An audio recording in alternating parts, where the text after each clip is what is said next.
మొట్టమొదటిసారి మహానాడును ఈసారి మన అధ్యక్షులు మాన్య శ్రీ నారా చంద్రబాబు నాయుడు గారు, అలాగనే మన జాతీయ ప్రధాన కార్యదర్శి గారు నారా లోకేష్ గారు వాళ్ళు నిర్ణయించడమే మనకు దక్కిన గర్వంగా తెలియజేసుకుంటున్నాను.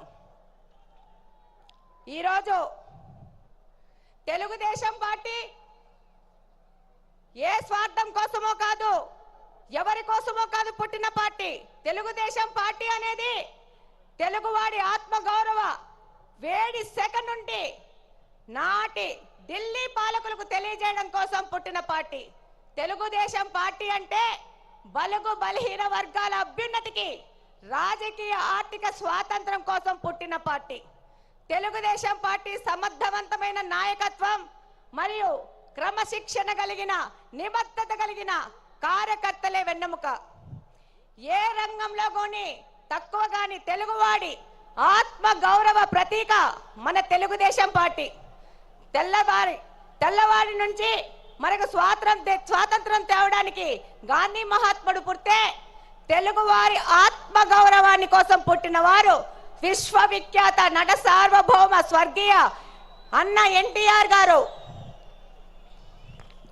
రాష్ట్రంలో మొట్టమొదటిసారి వృద్ధాప్య వికలాంగుల పెన్షన్లు ఇచ్చిన, వితంతు పింఛన్లు ఇచ్చిన దీన బాంధవుడు మన అన్న ఎన్టీఆర్ గారు అయితే, అదే పింఛన్లు ఈరోజు 4,000 నుంచి 15,000 వరకు పెంచిన ఘనత మన ముఖ్యమంత్రి శ్రీ నారా చంద్రబాబు నాయుడు గారిది.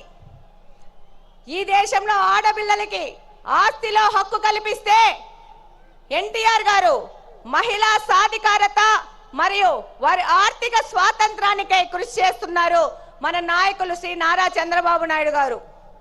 రాయలసీమ ప్రయోజనాల కోసం అన్న ఎన్టీఆర్ గారు తెలుగు గంగ ప్రాజెక్ట్ నిర్మిస్తే మన నారా చంద్రబాబు నాయుడు గారు SRBC, HNS, GNSS, KC canal modernisation చేసి వాటి సాగునీటి, తాగునీటి ప్రాజెక్టులను ప్రారంభించి లక్షలాది మంది రాయలసీమ ప్రజల దాహార్తిని తీరుస్తున్నారు.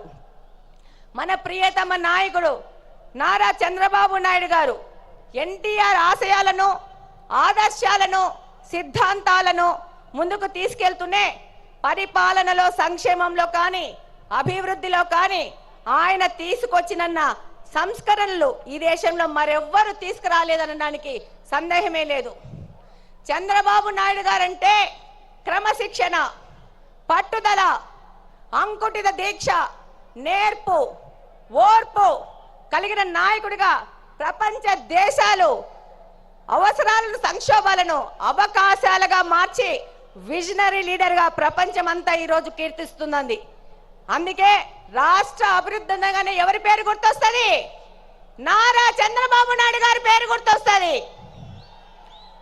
మనకి నదులు, వాటిపైన కట్టలు, ఆనకట్టలు కనబడితే మన నాయకుడికి నదుల అనుసంధానం గుర్తుకొస్తుంది. దాని కార్యరూపమే పట్టిసీమ ఎత్తిపోతల పథకం. పోలవరాన్ని పూర్తి చేసి కృష్ణా జలాలను బనకచెల్ల రిజర్వాయర్ వరకు తీసుకొస్తే రాయలసీమ అభివృద్ధిని ఆపే శక్తి ఎవ్వరికీ లేదని ఈ సందర్భంగా తెలియజేసుకుంటున్నాను. ఆయన యొక్క ఆలోచనల ప్రతిరూపమే ఈరోజు ఐటీ రెవల్యూషన్స్ ను, సాఫ్ట్వేర్ రంగానికి 194 దేశాలలో మన తెలుగు వారు ఈరోజు వెళ్ళి ఆర్థికంగా అభివృద్ధి చెందుతున్నారంటే అది మన నాయకుడు నారా చంద్రబాబు నాయుడు గారి యొక్క ఘనతనే. రాయలసీమ లాంటి కరువు ప్రాంతంలో సాఫ్ట్వేర్, ఐటీ రంగాలను తీసుకొచ్చి ఎంతో మంది రైతుల పిల్లలు ఇంజనీర్లై ప్రపంచ దేశాలకు వెళ్ళి ఇక్కడ ఫ్యాక్షనిజము ముగిసిపోయిందంటే దానికి కారణం మన నారా చంద్రబాబు నాయుడు గారు. ఈరోజు హైదరాబాద్ అంటే నారా చంద్రబాబు నాయుడు గారే గుర్తొస్తారు. అలాగనే ఈరోజు మనకు కడపలో ఇంత పెద్ద అవకాశాన్ని ఇచ్చి, ఒక మహిళను నాకు అవకాశం ఇచ్చి ఇక్కడ ఎమ్మెల్యేగా పోటీ చేయించారు. దానికంతకు ముఖ్య కారణం శ్రీ నారా చంద్రబాబు నాయుడు గారు, నారా లోకేష్ గారు. ఈరోజు